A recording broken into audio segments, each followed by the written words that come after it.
Eh bien, bonjour à tout le monde, hein. Shavua Tov Harav. Shabbat Mouvorach.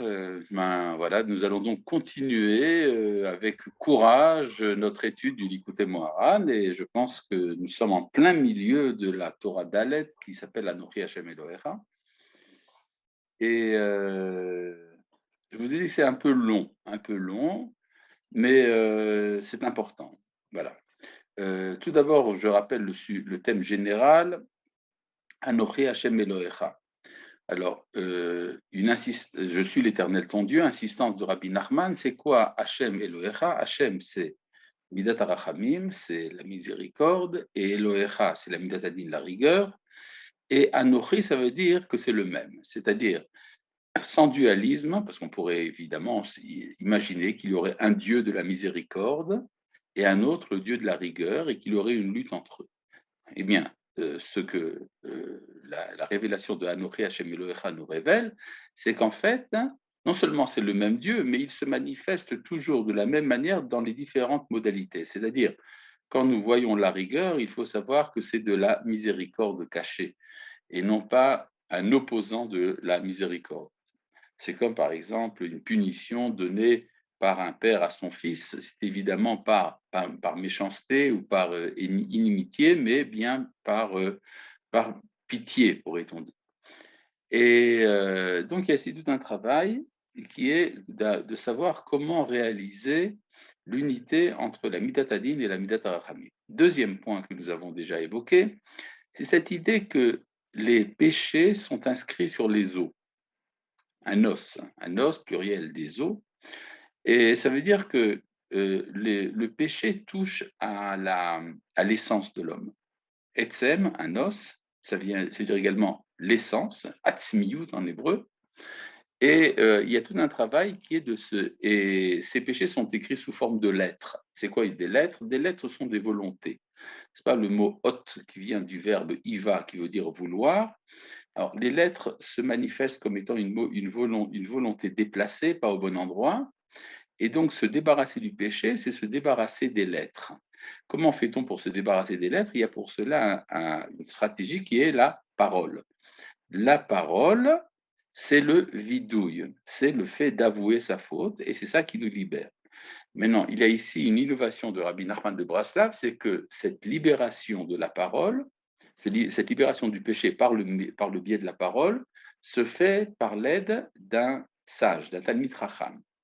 Alors, on pourrait, si on était vraiment superficiel, comprendre ça ressemble à la confession dans le christianisme, ça n'a absolument rien à voir. Dans le christianisme, la confession fait partie de l'expiation, ça fait partie de si on peut dire, de l'humiliation qu'on doit passer pour expier son péché, tandis que chez Rabbi Nachman, le vidouille devant le Tanit Racham a pour but de se transformer. C'est-à-dire le Tanit Racham entretient un dialogue qui va permettre au pécheur de se libérer de son péché.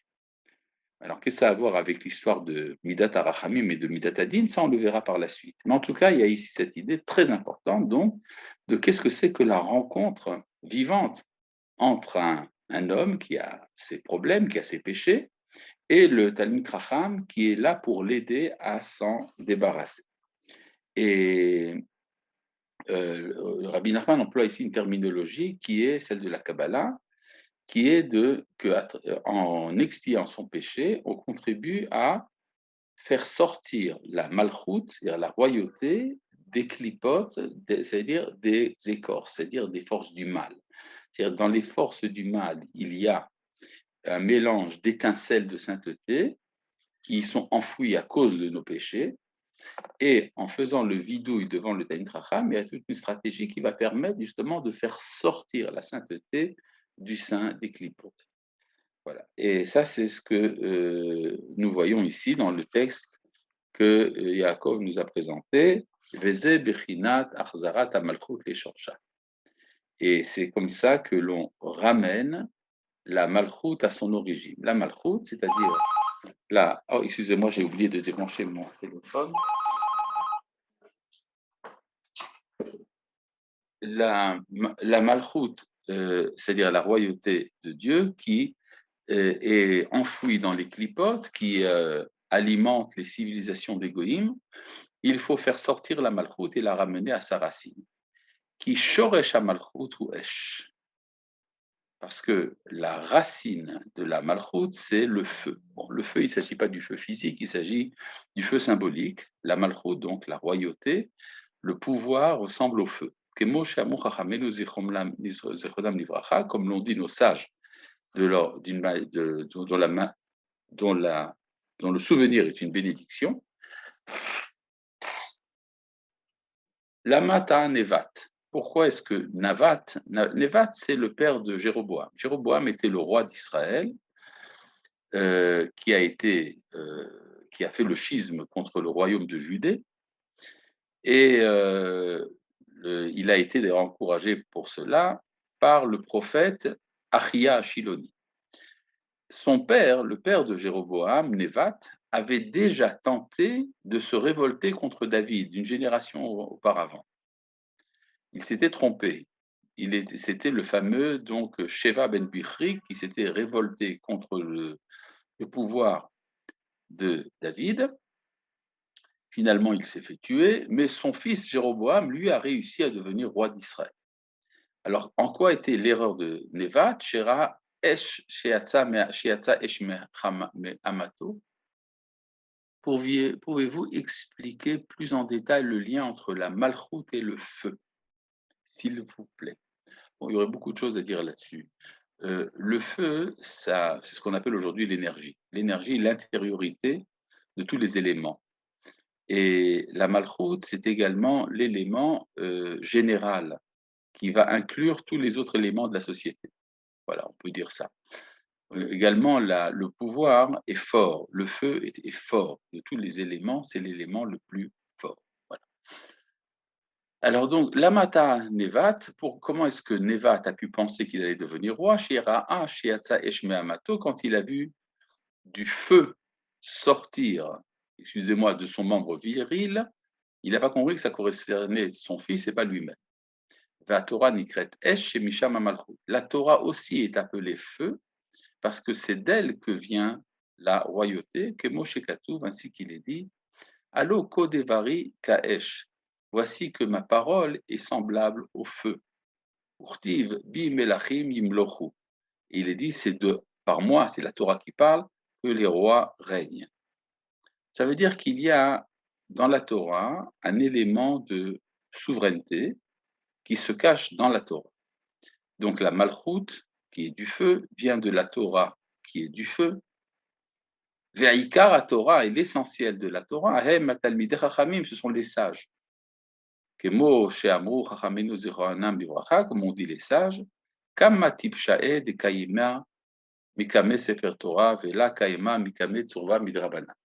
combien sont bêtes ceux qui se lèvent devant un Sefer Torah, mais ceux ne se lèvent pas devant un sage. Vezeu kol davar asher yavo ba'esh ta'aviru ba'esh. Tout objet qui peut passer par le feu, vous le ferez passer par le feu. De quoi s'agit-il? Il s'agit là-bas du butin. Après la guerre de Midian, le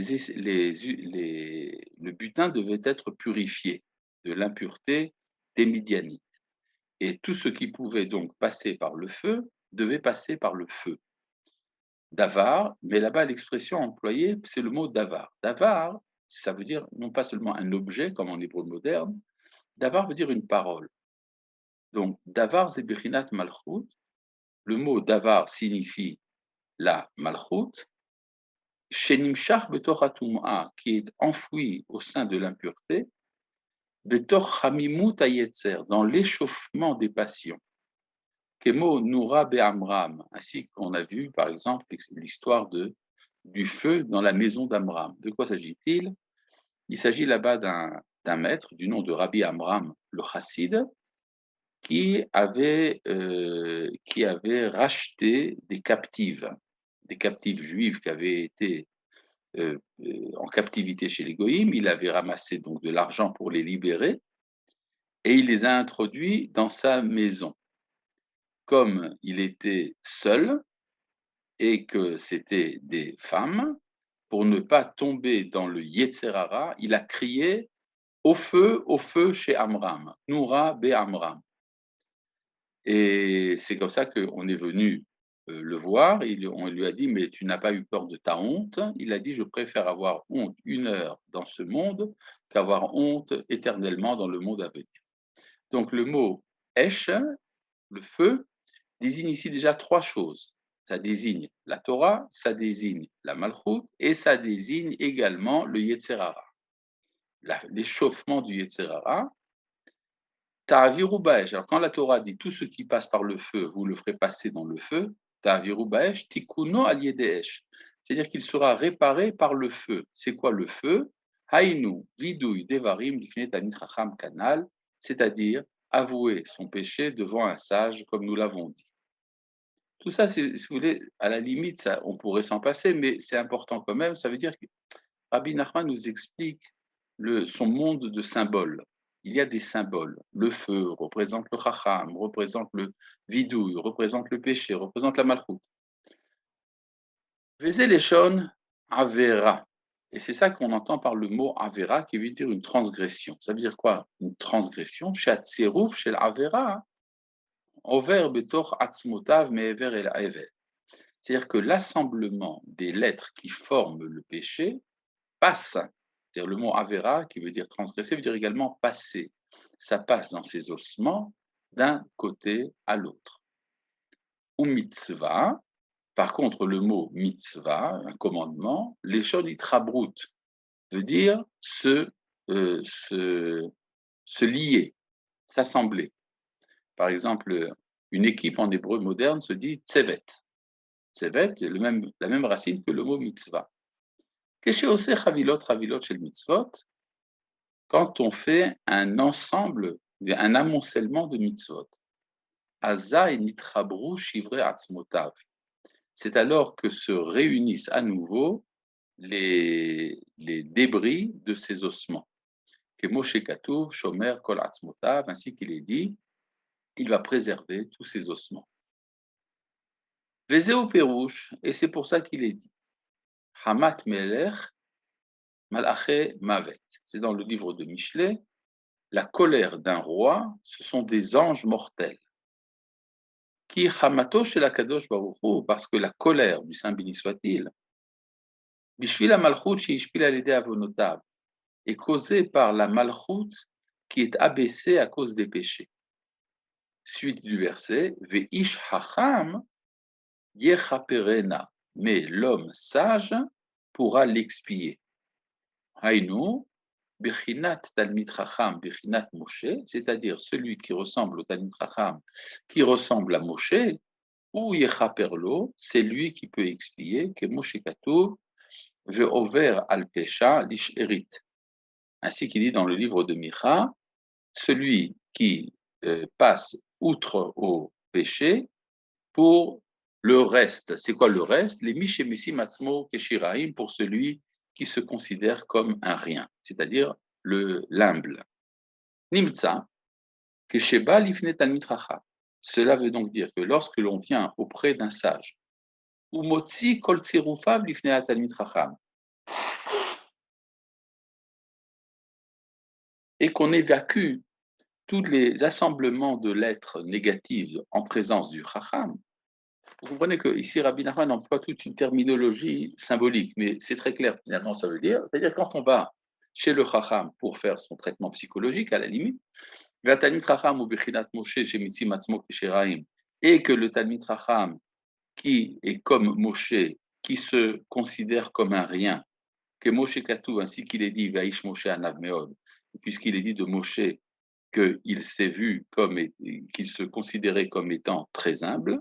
Non, on a vu que Moshe était très humble, c'est écrit dans le livre de Bamidbar, Valedeze Nikra Ish Chacham, ce qui lui attribue le titre de homme sage, que Moshe Katou Ve'achorma Me'ain Timatse. Ainsi que dit Yov, la sagesse vient du fait qu'on se considère comme un rien.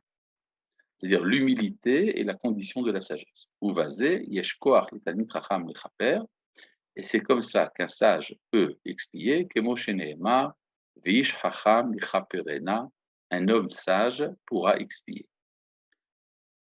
ובשביל כשהתפלל Moshe al חטא העגל, et c'est la raison pour laquelle, lorsque Moshe a prié pour la faute du veau d'or, c'est-à-dire pour expier la faute du veau d'or, Amar, alors là c'est très important, on va voir que le sage n'est pas celui qui par sa grandeur est capable d'expier le péché, mais au contraire, le sage est capable par son humilité d'expier le péché. Il va amener ici l'exemple, Amar, im tisa chatata vim ain mechenina. Soit tu supportes, c'est-à-dire tu vas pardonner leurs péchés, et sinon, efface-moi. Moshe a demandé à être effacé. Alors ça veut dire quoi qu'il a demandé à être effacé? Très intéressant, Rabbi Nachman va dire que Moshe a craint d'avoir une petite étincelle, une petite molécule d'orgueil. Et si Moshe a de l'orgueil, il cesse immédiatement, à ce moment-là, d'être le sage. Et donc, il s'est dit que s'il n'arrive pas à expier la faute du peuple, c'est probablement parce qu'il a un sentiment d'orgueil. Et donc, il a demandé à être effacé pour permettre l'expiation du peuple.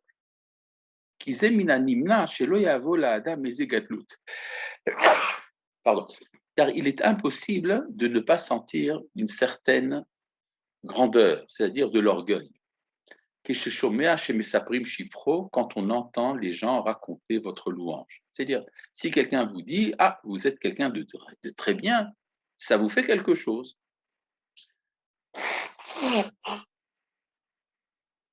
Kol Sheken, à plus forte raison, Keshemelech Gadol Meshabeach Ufaer et Adam. À plus forte raison quand c'est un grand roi qui va louer un homme. Azaï Bevadai Milanimna Shelo Yavolo Ezegadu. Il est alors absolument impossible de ne pas ressentir un peu d'orgueil. Aval Tsarich Lazé Bitul Kol Argashotav Vechomriotav. Mais c'est pour ça qu'il faut annuler tous ses sentiments et toute sa matérialité.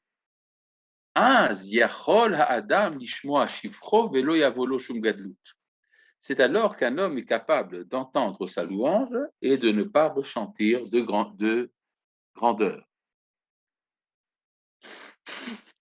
Le mot Moshe Rabbeinu, comme Moshe, notre maître, Shera Katuv Batorah, qui a vu qu'il était écrit dans la Torah.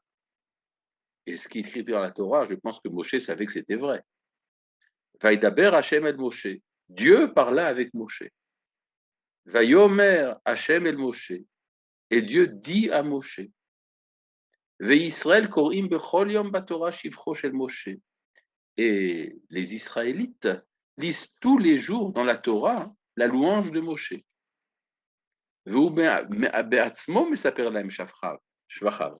Et c'est lui qui raconte dans la Torah, puisque c'est Moshe qui écrit la Torah, il raconte également sa louange. Velo aya le Moshe shumit parut vegadlut mise. Mais Moshe n'a pas ressenti le moindre orgueil, la moindre morgue de tout cela. Que Moshe Katouv, ainsi qu'il est dit. Ve'aish Moshe anav me'od. Et ainsi qu'il dit dans la Torah, et Moshe était très humble. Ou bevadai, alidean vetanuto ayakoar bead Moshe lechaper avon haegel. C'est pourquoi, et donc certainement grâce à son humilité, Moshe avait la capacité d'expier le péché du veau d'or. Que Moshe Katou vish chacham michaperena. Ainsi qu'il est dit, l'homme sage peut expier. Veze shetan Moshe. Et c'est pour ça que Moshe a dit, veim ain, si ainu imlot isachatatam, c'est-à-dire sinon, c'est-à-dire si tu n'acceptes pas de pardonner leurs fautes, cela va prouver que je ne suis pas si humble que ça. Au point de pouvoir expier le péché du veau d'or.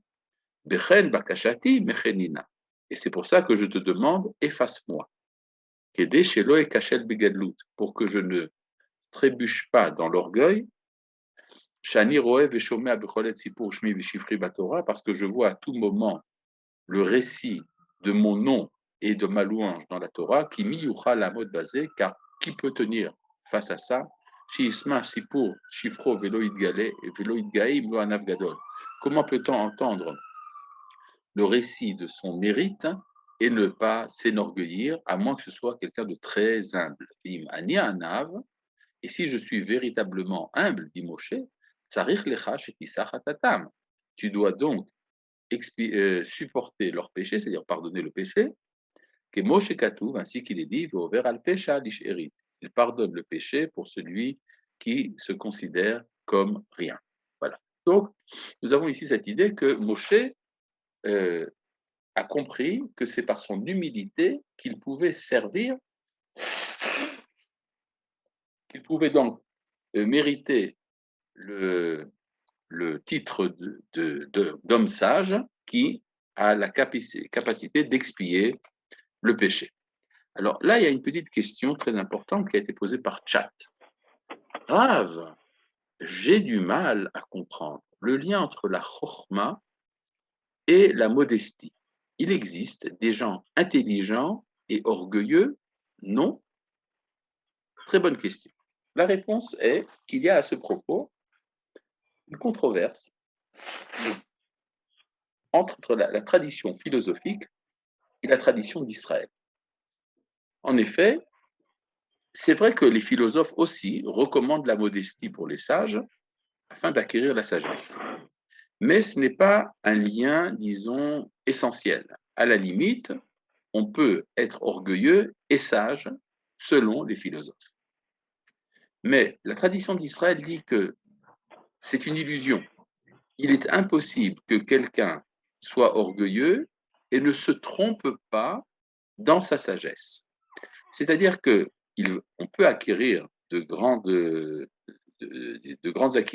acquisitions de sagesse, même quand on est orgueilleux, mais cela aura une limite.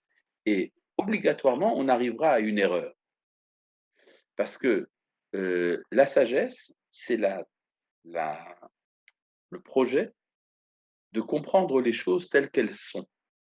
Et donc, pour rencontrer l'essence des choses que j'étudie, je dois effacer ma personne. Sinon, je fais obstacle. Et quand je fais, et l'orgueil, disons, me gonfle d'une certaine manière, c'est-à-dire ça me donne une certaine consistance, et cette consistance va s'opposer à l'unité de ma conscience avec l'objet de mon étude. Et donc, si je veux véritablement connaître la vérité dans l'absolu, je suis obligé de m'effacer.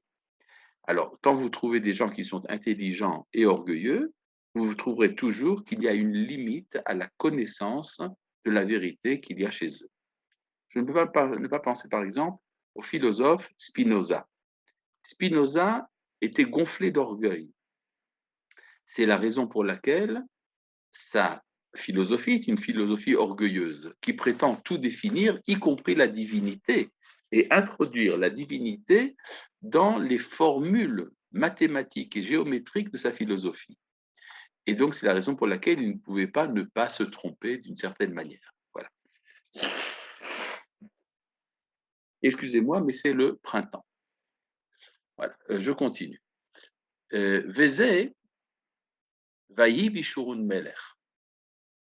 Et il fut, en Yeshurun, Yeshurun c'est le nom poétique d'Israël, un roi. Haïnou, chez Malchut Allah les Shorsha. Cela veut dire que la Malchut est remontée à sa racine, que Moshe Katouv, ainsi qu'il est dit, Va'anavim yireshu haaretz. Les humbles hériteront de la terre. Eretz hi dina de Malchuta. Or la terre c'est le lieu de la loi royale, que Moshe Katouv Eretz mitkomemalo. Bon, alors vous avez ici donc en fait toute cette idée, c'est illustré par différentes citations qu'il y a un lien entre le chacham, le sage, et l'humilité, et la royauté, et le vidouille. Et donc ça, là, merci du merci. Et là, ça nous amène à la conclusion comme quoi il faut faire son bidouille devant le Talmid Chacham pour pouvoir faire sortir les lettres qui sont introduites dans les ossements, les lettres du péché qui sont introduites dans les ossements et qui amènent les étincelles de sainteté dans les clipotes et il faut les faire sortir de là-bas. Voilà. Maintenant, pour continuer, il serait bon d'avoir, par exemple, le texte. Voilà. Ah, très très bien. Alors là, nous avons ici l'étude d'un texte du traité de Sota. Le traité de Sota, c'est un texte, un texte assez court. Dans les manuscrits du Chacham Shushani, dont vous avez probablement entendu parler, il dit que c'est le texte le plus important du Talmud. Et donc, de quoi s'agit-il? Mashal le'echad, she'aya me'aler baderer beishon laila va'afela. Cela ressemble à un homme qui marchait dans son chemin dans le moment le plus noir de la nuit et de l'obscurité. Umitiare minakotsim, et il craint les épines. Umina pechatim, et les crevasses. Umihaya ra'a umilistim, il craint également les animaux sauvages et les brigands. Ve'eno yodea be'eze derer mehaler, et il ne sait pas dans quel chemin aller. Par la suite, alors on dit, quand il arrive à une croisée des chemins, c'est alors qu'il est déjà plus tranquille. Quand il voit l'aube se lever, il essaie qu'il est sauvé, etc. Kize yadoua, c'est une chose bien connue. Shekol hamidot ra'ot vetoldotehen nimshachim me'arba'a yesodot, que tous les défauts et leurs dérivés ont pour origine les 4 éléments, me'arba' marot, des 4 billes. Kamouva Mishnat Hasidim, ainsi que c'est mené dans le livre Mishnat Hasidim. Bon, alors là, j'ai besoin de faire une petite introduction. Il y a toute une psychologie qui a son origine chez les kabbalistes, en particulier chez le Harizal, Rabbi Yitzhak Luria Ashkenazi, et qui est également résumé dans le livre de Rabbi Chaim Vital, l'élève du Hari, qui s'appelle le Sha'arei Kedusha, les portes de la sainteté. Et ce que dit Rabbi Chaim Vital dans Sha'arei Kedusha a été transmis de différentes manières dans le judaïsme européen, entre autres par un livre du nom de Mishnat Hasidim, qui est le premier livre qu'ont connu les Ashkénazes qui réunit les enseignements du Hari. Le Mishnat Hasidim a été écrit par un rabbin italien du nom de Rabbi Immanuel Chayriki. Et donc, dans ce livre Mishnat Hasidim, vous avez une traduction de la psychologie kabbalistique. Pour les kabbalistes, il y a dans ce qu'on appelle la nefesh abéhémite, c'est-à-dire l'âme animale, la partie donc la plus sensible, également la plus basse de l'être humain, il y a ce qu'on appelle 4 éléments. Les 4 éléments, ça correspond aux éléments de la physique ancienne, le feu, l'air, l'eau et la terre. Alors pour Rabbi Chaim Vital, ce qu'on appelle le feu dans l'âme, c'est tout ce qui concerne l'orgueil et la colère. Ce qu'on appelle l'air, c'est tout ce qui concerne les défauts de la parole, le mensonge, le lashon hara, et toutes choses de ce genre, la moquerie. Et l'eau, ça correspond à la recherche des plaisirs, les tendances les plus basses, le désir sexuel, etc. Tout ça, c'est l'eau. Et la terre, c'est la paresse et la tristesse. Voilà, tout ça, c'est une liste des défauts. Vous voyez que la tristesse et la paresse sont considérées comme un mal du point de vue de la tradition kabbalistique.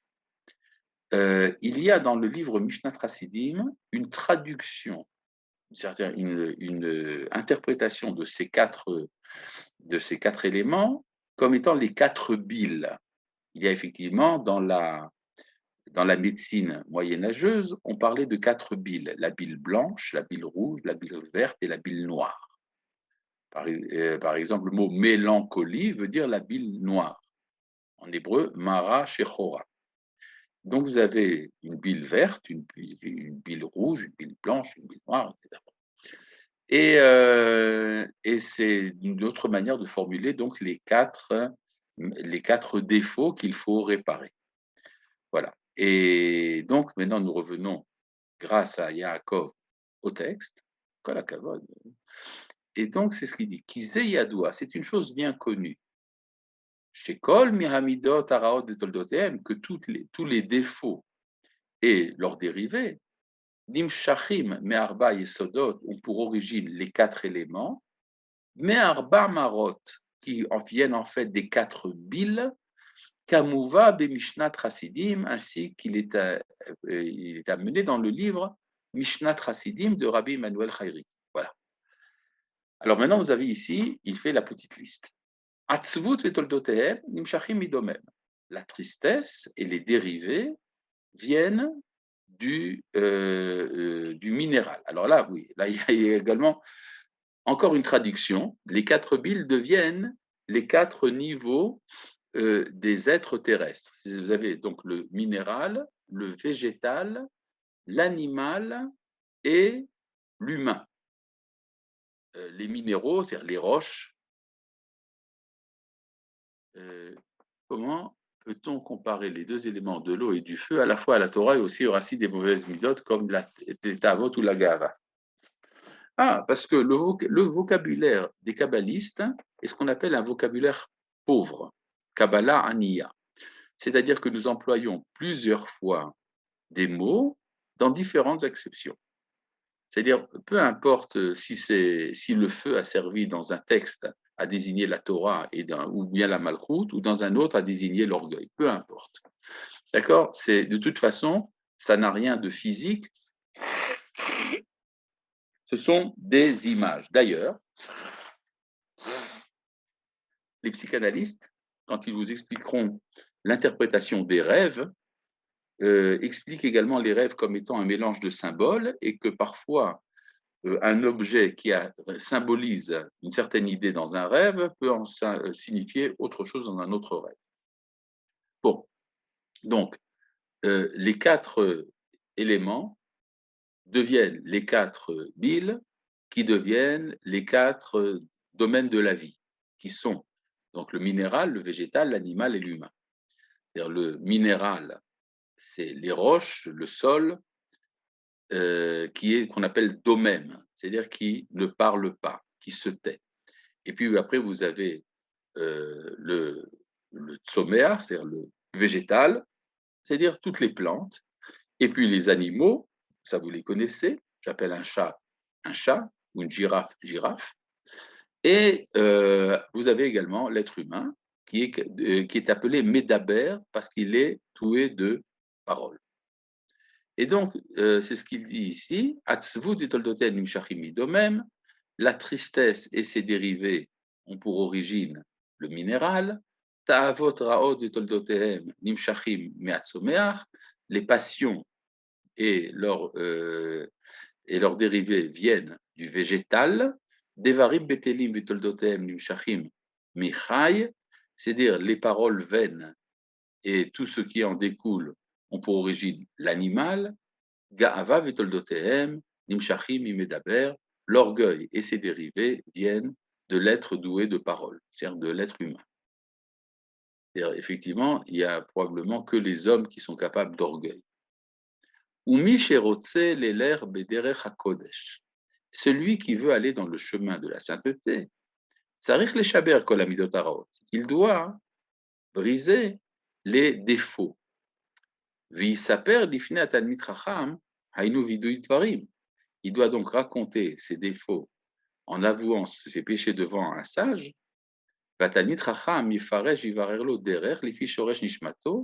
Et alors le sage devra découvrir et organiser un cheminement qui correspond à la racine de son âme. C'est-à-dire que le Talmid Chacham doit comprendre la personnalité de la personne qui vient le voir et lui trouver un chemin pour s'en sortir, pour se transformer. Donc on voit bien que en fait, le Talmid Chacham sert un peu de psychologue. Et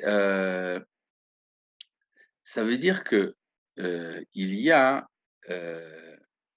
il y a un moyen de transformer ces midot raot, ces défauts, de les transformer en qualité. Et cela dépendra de la nature de l'être. C'est-à-dire, est-ce que on est tombé dans la tristesse ou dans l'orgueil ou dans les passions, etc. Veyesh, Rabbi Nachman va entreprendre de nous décrire la manière dont ça se passe chez le Chacham. Veyesh shalosh bechinot ba'itkarvut la tzadikim. Il y a trois choses à distinguer dans la manière de se rapprocher des tzadikim. She'al yedeh shalosh bechinot elu nitaken hakol, car c'est par ces trois manières que tout se répare. Ve'eluhem ashalosh bechinot. Et voici les trois manières. Habechina Rishona, la première chose à distinguer, Kesheroe Tatzadik, c'est quand il voit le sage, quand il voit le tzadik, précisément. Kemoshe Katuv, Vayu Enecha Root et Morecha, tes yeux verront ton maître. Effectivement, il y a, sur le plan psychologique, la rencontre physique avec l'image du tzaddik. C'est le tzaddik véritable que l'on voit. Ça crée déjà quelque chose dans l'être, dans l'être avant même qu'il y ait eu une parole. Vezot abechina, et cet aspect-là, mevatelet amidot raot, fait disparaître les défauts, hanim shachim mishne yesodot domem tzomeach. Ça fait disparaître tout ce qui a pour origine le minéral et le végétal, hainu atzfut vetoldotea vetaavot raot, c'est-à-dire la tristesse et ses dérivés et les mauvaises passions. C'est-à-dire, dès que l'on rencontre le tzaddik, ces problèmes-là n'existent plus. Il n'y a plus de tristesse et il n'y a plus de passion. Qui tzaddik adore. D'ailleurs, j'ai vu une fois un texte de Geoula Cohen, Zichronah Libracha, c'est le grand personnage de l'État d'Israël, qui raconte sa visite chez le rabbi de Lubavitch. Et elle raconte que dans l'antichambre, quand on attend de rencontrer le rabbi, alors on sent ses doutes rougir de honte. C'est intéressant. Bon, je sais pas, à chaque fois que je fais une petite remarque, c'est pas la peine de tout effacer. On peut laisser le texte. Voilà.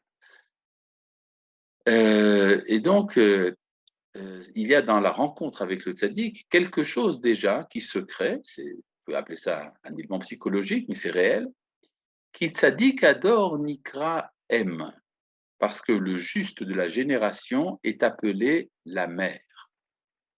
Al-Shem Sheumenik le Israël beor Torato, parce que c'est lui qui alimente Israël, qui donne à téter, littéralement, à Israël par la lumière de sa Torah. Vea Torah nikret halav. Or, la Torah est appelée le lait. Vous vous rappelez qu'on avait dit que la Torah s'était appelée le feu. Ben, ça change. De toute façon, on peut passer d'une image à l'autre. Kemoshe Katuv, ainsi qu'il est dit dans le Shir HaShirim, des vaches bechalav tahat leshoner. C'est du miel et du lait qui sortent de dessous ta langue. La langue, c'est ce qui permet d'enseigner la Torah. Veze anu roim bechush. Or, c'est quelque chose de sensible. Lorsqu'un bébé est dans la tristesse et dans la paresse. Quand il voit sa mère. Il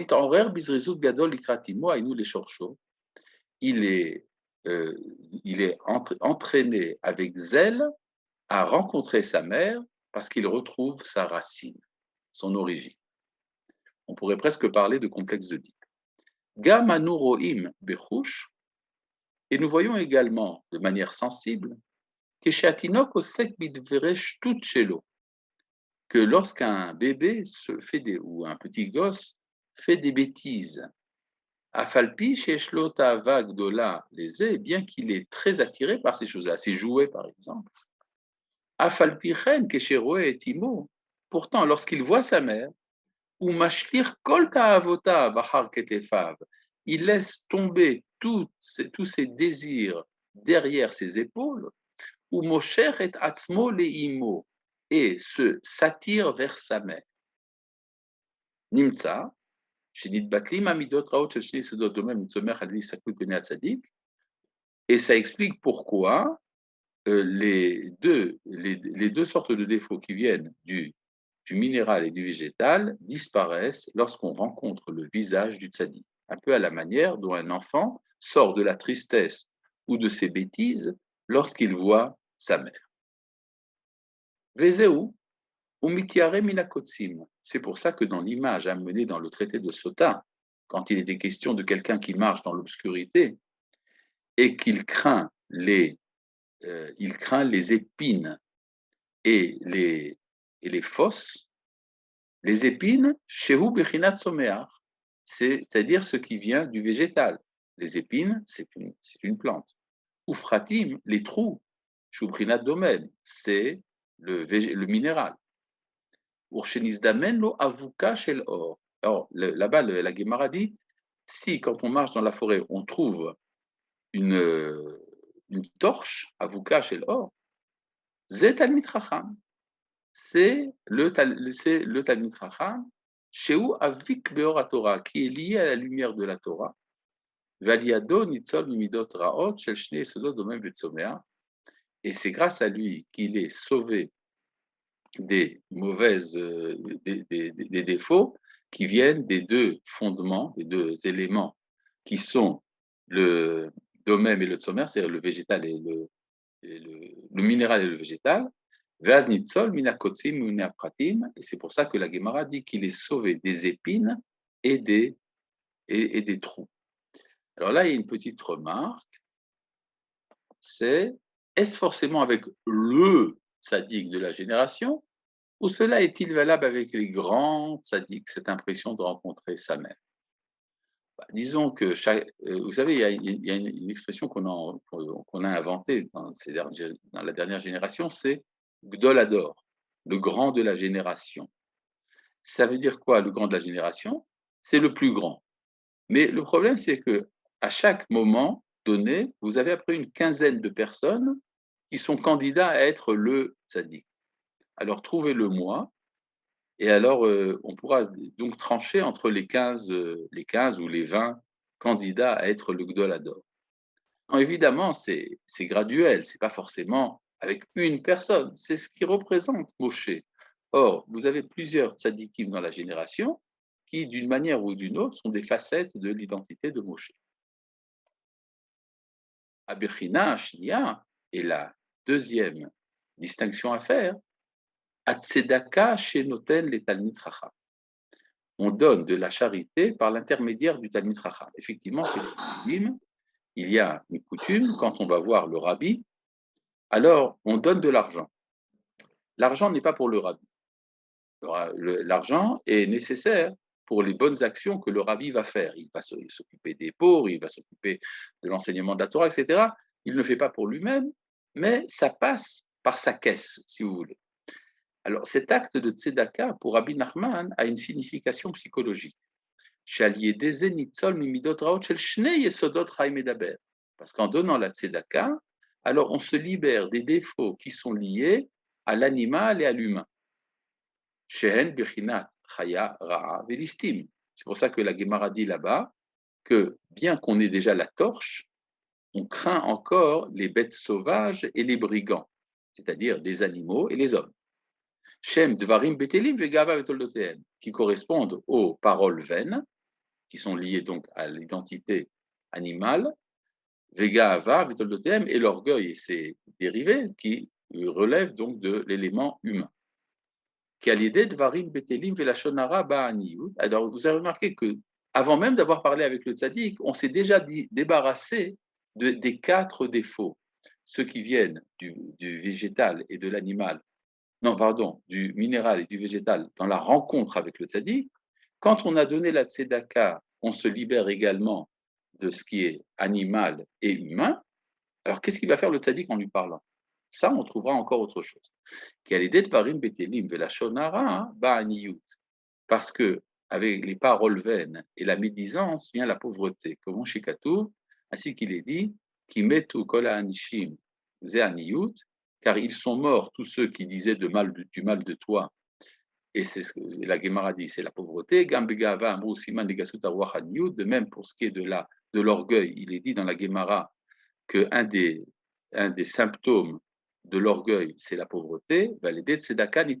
Or, quand on donne la tzedaka, on s'enrichit. Comme on dit les sages, im shlemim, vechen rabim, vechen agozu ve'avar vinitra lo anecha, shuven marin lo siman yud, qu'il y a un verset qui est interprété comme disant que quand on donne la tzedaka, on sort de la pauvreté. Vezeu, kevan she'ala amud hashachar nitzol michaya ra'a u'milistim. C'est pour ça que la Gemara dit que dès que l'aube se lève, on est sauvé également des bêtes sauvages et des brigands. Amud hashachar, c'est quoi l'aube? Remez la tzedaka, cela veut dire la tzedaka. Kemo shekatuv qui tirait arom kisito azibaka kashachar orecha. Il y a un verset dans Yeshayahu qui met un rapport entre revêtir celui qui est démuni et l'aube. Nimtza alidé tzedaka nitzol mimidot raot shel shnei yisod chaim medaber shem prinat raya velistim. Donc en donnant la tzedaka, on est libéré également des deux éléments animal et humain, qui sont les bêtes sauvages et les brigands. Maintenant, qu'est-ce qu'il en est de la troisième? Alors après, vous avez Ve'abechina Hashlishit, c'est écrit dans le texte que Yaakov a effacé. Alors ça, nous le verrons, Vezrat Hashem, la prochaine fois. Shalom.